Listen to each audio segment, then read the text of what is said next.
Hi hello అండి, welcome to yummy rights. ఈరోజు నేను బోడకాకరకాయలు చాలా కనిపించినాయండి, చాలా ఇష్టం మా ఇంట్లో అందరికని. బోడకాకరకాయలు తెచ్చాను, ఆ కర్రీ చేస్తున్నాను. ఎలాగా చేస్తున్నాను మీకు చూపిస్తాను రండి. బోడకాకరకాయలు తీసుకొని ఇలా కడిగి పెట్టుకున్నాను. ఉల్లిగడ్డలు 2 ఉల్లిగడ్డలు, ఒక 3-4 పచ్చిమిరపకాయలు, కొంచెం చింతపండు వేస్తాను ఇందులో. చింతపండు, కొంచెం కొత్తిమీర. దీనికి మసాలాకి కావాల్సినవి కొంచెం నువ్వులు, మెంతులు, జీలకర్ర, ధనియాలు. ఇవి డ్రై రోస్ట్ చేసి పొడి చేసుకుందాము. తర్వాత ఉప్పు, పసుపు, కారం, అల్లం వెల్లుల్లి పేస్ట్, ధనియాల పొడి. మనం పోపుకి ఒక 2 చెక్క, 2 లవంగాలు, 2-3, కొంచెం శనగపప్పు, ఆవాలు, జీలకర్ర. ఇది పోపులు. మనం ముందు ఈ బోడకాకరకాయలు కట్ చేసుకొని అలాగే పచ్చిమిర్చి, ఉల్లిగడ్డ కట్ చేసి పెట్టుకున్నాము. అప్పుడు స్టార్ట్ చేసేద్దాం.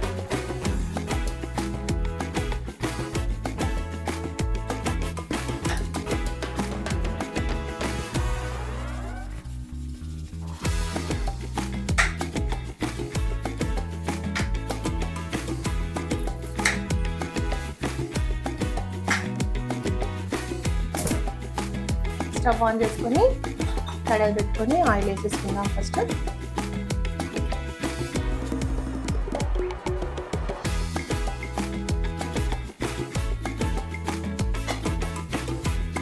ఆయిల్ బాటిల్ చాలా బాగుంది కదా, దీని గురించి నేను మళ్ళీ చెప్తాను. అది ఆయిల్ అన్ని వేసిన తర్వాత దాని గురించి చెప్తాను. ఆయిల్ వేడైన తర్వాత ఇందులోకి కొంచెం ఆవాలు, కొంచెం జీలకర్ర, కొంచెం శనగపప్పు, 2-3 లవంగాలు, చెక్క, ఇవన్నీ ఇందులో వేసేసుకుందాం.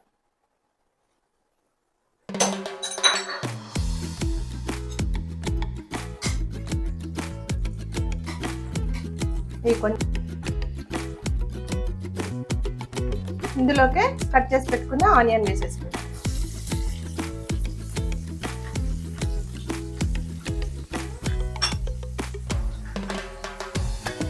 అలాగే కట్ చేసి పెట్టుకున్న పచ్చిమిర్చి కూడా వేసేసుకొని కొంచెం ఫ్రై చేసుకోవాలి. ఆనియన్స్ ఫ్రై అయినాక ఇప్పుడు ఇందులోకి 1 స్పూను అల్లం వెల్లుల్లి పేస్ట్ వేద్దాం. కొంచెం ఫ్రై అయిన తర్వాత పసుపు వేసుకుందాం.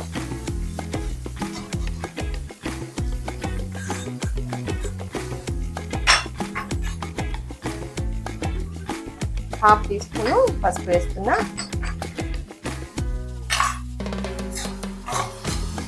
ఇప్పుడు ఇందులోకి మనం కట్ చేసి పెట్టుకున్న బోడకాకరకాయలు కదా, వీటిని ఇందులో వేసేద్దాం.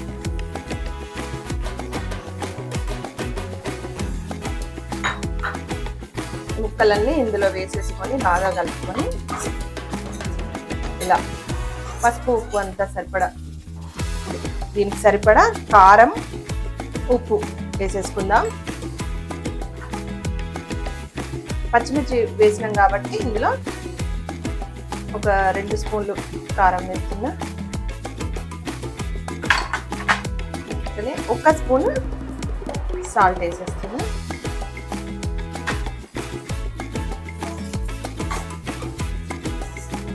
సిమ్లో పెట్టుకోవాలి, ఎక్కువగా మంట పెట్టి మాడిపోతుంది కాబట్టి సిమ్లో పెట్టుకొని కొంచెం ఈ కారం ఇవన్నీ ఆయిల్లో ఫ్రై అయ్యేంత వరకు మూత పెట్టేసుకొని ఒక 2 నిమిషాలు కుక్ చేసుకుందాము.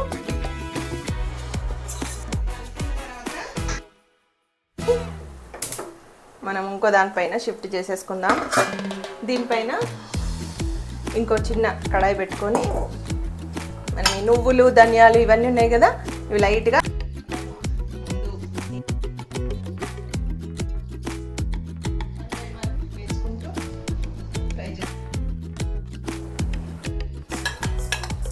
జీలకర్ర, ధనియాలు, నువ్వులు చిన్న మంట మీద ఇలా వేయించేసుకొని ఇది పౌడర్ చేసి పెట్టుకుందాం. కర్రీ ఉడుకుతుంది, మనం మిక్సీ కూడా చేసేసి పెట్టుకున్నాం రెడీగా.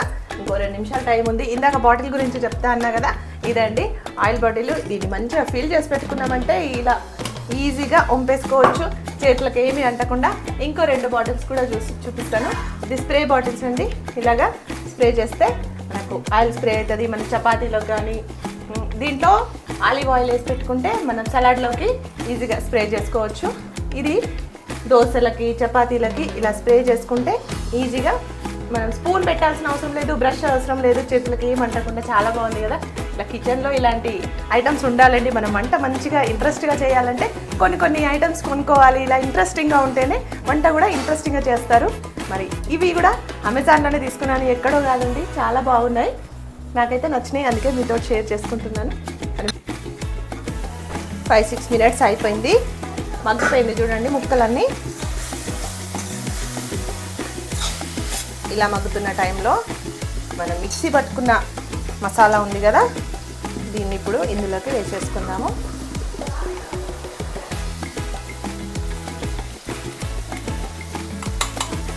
చూడండి ఇలాగా మసాలా అంతా వేసేసుకుందాం.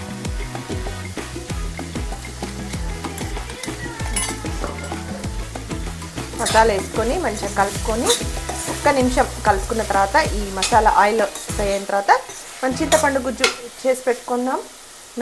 చింతపండు నానబెట్టుకున్నాం కదా, దీన్ని కొంచెం రసం వేసేసుకుందాం.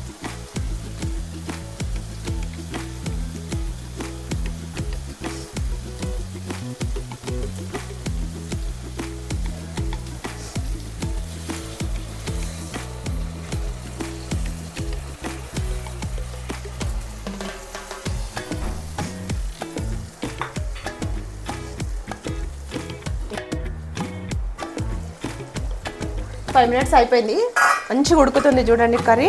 ఆయిల్ అంతా ఇట్లా పైనకి వచ్చింది, ముక్కలు కూడా సాఫ్ట్గా అయిపోయాయి. ఇలా మనం ఇలా కట్ చేసి చూస్తే ఉడికిపోయింది లేదు తెలుస్తుంది. గ్రేవీ కూడా చిక్కగా అయిపోయింది కదా, అయిపోయింది, కర్రీ రెడీ అయిపోయింది. ఇందులో చివరిగా కొంచెం ధనియాల పొడి, అట్లనే కొంచెం కొత్తిమీర, ఫినిషింగ్ కొత్తిమీర వేయాలి కదా, కొత్తిమీర వేసేసి స్టవ్ ఆఫ్ చేసుకోవడమే.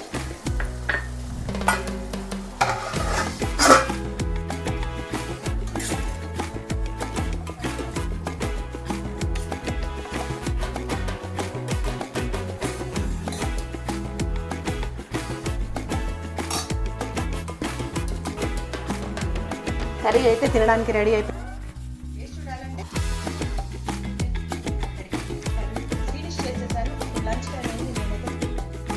టేస్ట్ చూడాలంటే ఇలాంటి రెసిపీ ఖచ్చితంగా మిస్ అవ్వద్దు. చేసి ఎలా ఉందో నాకు కామెంట్ చేయండి, చేసుకొని తినండి, ఎంజాయ్ చేయండి. ఇంకో మంచి వీడియోతోటి మళ్ళీ మీ ముందుకు వస్తాను. ఉంటానండి, బాయ్ బాయ్.